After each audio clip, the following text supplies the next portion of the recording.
তো ভাই তোমরা এখনও যারা যারা আমার চ্যানেলটা সাবস্ক্রাইব করনি প্লিজ এখন সাবস্ক্রাইব করে নাও, কারণ আমার চ্যানেলটা অনেক মজার চ্যানেল। আর এখানে আমি প্রায় প্রতিনিয়ত অনেক ফানি ভিডিও বানাই, মানে ফানি গল্প বানাই।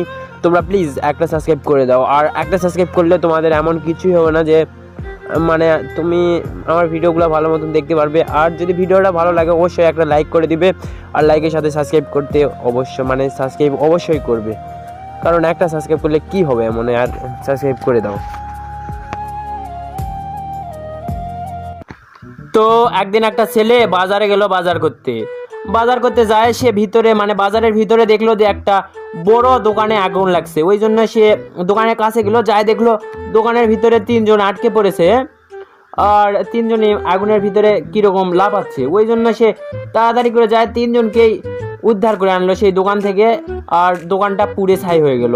তার কিছুক্ষণ পরে পুলিশ আসলো, পুলিশ এসে ছেলেটাকে ধরে নিয়ে চলে গেল পুলিশ স্টেশনে। যাওয়ার পর তাকে লকআপে ঢুকে দিল। তারপর তারপর তার বাবা গেল পুলিশ স্টেশনে। যাওয়ার পর পুলিশগুলোকে বলল আমার ছেলে কি করেছে। হ্যাঁ, আমার ছেলে তো আগুন যখন দোকানে লাগছে ওই 3 জনকে উদ্ধার করেছে, নইলে তো ওই 3 জন এমনিতেই মরে যেত আগুনে পুড়ে। আর আপনারা আমার ছেলেকে ধরে আনছেন, এটা কিসের জন্য করলেন? আর আমার ছেলের অপরাধটা কি? তো পুলিশগুলো বললো আপনার ছেলের অপরাধ কি?